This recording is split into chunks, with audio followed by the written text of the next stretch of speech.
Kumar Mallanna media రంగంలో ఆయన సంచలనం. రోజు ఉదయం పేపర్ ఎనాలిసిస్ చేసి ప్రభుత్వ తప్పులను ఎత్తి చూపడం ఆయన స్టైల్. ఇలా ఏళ్ల తరబడి చేసి తెలంగాణ ప్రజల్లో మరీ ముఖ్యంగా యూత్ లో మంచి పాపులారిటీ సంపాదించుకున్నారు. ఈ పాపులారిటీతో ఆయన మద్దతు కోసం అన్ని పార్టీలు ప్రయత్నించారు. మొదట బీజేపీలో చేరిన ఆయన అసెంబ్లీ ఎన్నికలకు ముందు కాంగ్రెస్ లో చేరారు. కాంగ్రెస్ తరపున ఎమ్మెల్యే ఎంపీ సీటు ఆశించారు, కానీ అది వర్కౌట్ కాలేదు. కాంగ్రెస్ అధిష్టానం ఎమ్మెల్సీగా అవకాశం ఇచ్చింది. అయితే అది 3 నెలల ముచ్చటలాగే కనిపిస్తోంది. ఎందుకంటే ఆయన వ్యవహారం అలా మారింది. బీజేపీలో చేరినప్పుడు కూడా ఎక్కువ రోజులు అక్కడ ఉండలేకపోయారు మల్లన్న. ఇప్పుడు కాంగ్రెస్ లో చేరి పదవి దక్కించుకున్నా అక్కడ ఎక్కువ కాలం కొనసాగే పరిస్థితి లేకుండా చూసుకుంటున్నారు.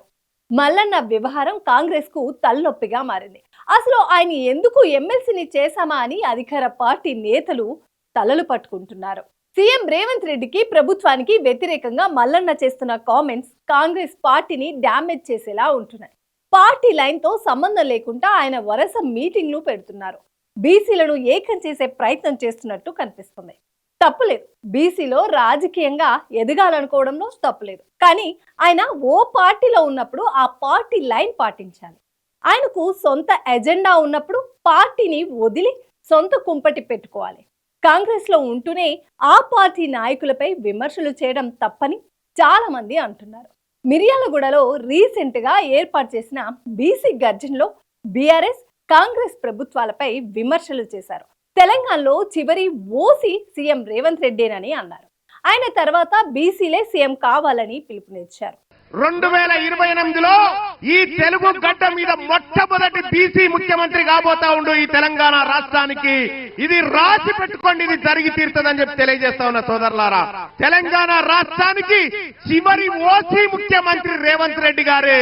ఆ తర్వాత ఇంకెవరు కారు, కౌలు కాలం అయిపోయింది కాబట్టి కారని చెప్పి తెలియజేస్తా ఉన్న సోదరులారా.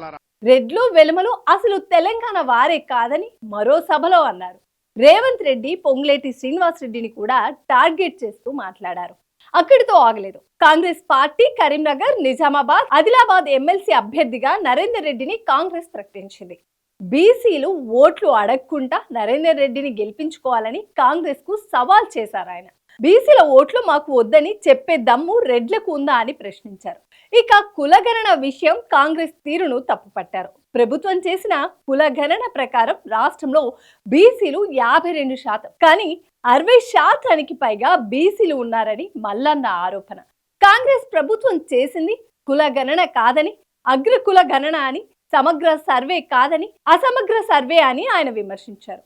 అంతేకాదు ఆయన స్టూడియోలో కులగణన రిపోర్టులను కాల్చి నిరసన తెలిపారు. శాసన మండలిలో కూడా ఇదే తీరులో మాట్లాడారు. మల్లన్న తీరు కాంగ్రెస్ కు ఇబ్బందిగా మారింది. అందుకే ఆయనపై వేటు వేయాలని కాంగ్రెస్ భావిస్తున్నట్లు తెలుస్తుంది. ఇప్పటికే కోమటిరెడ్డి వెంకటరెడ్డి, కుంభం అనిల్ కుమార్ మల్లన్నపై మండిపడ్డారు. ఇంతవరకు చూసి చూడనట్టు వదిలేసిన బీసీ గణనపై మల్లన్న తీరు సీఎం రేవంత్ రెడ్డికి కూడా కోపం తెచ్చినట్లు తెలుస్తోంది. 2 రోజుల్లో టీపీసీసీ నుంచి మల్లన్న సోకాజ్ నోటీసులు వెళ్లే అవకాశం ఉంది. ఒకవేళ అదే జరిగితే మల్లన్న రెస్పాన్స్ ఎలా ఉంటుంది? ఆయన పార్టీలో కొనసాగుతారా, బయటికి వచ్చి బీసీల కోసం కొత్త పార్టీ పెడతారా అని తెలియాల్సి ఉంది.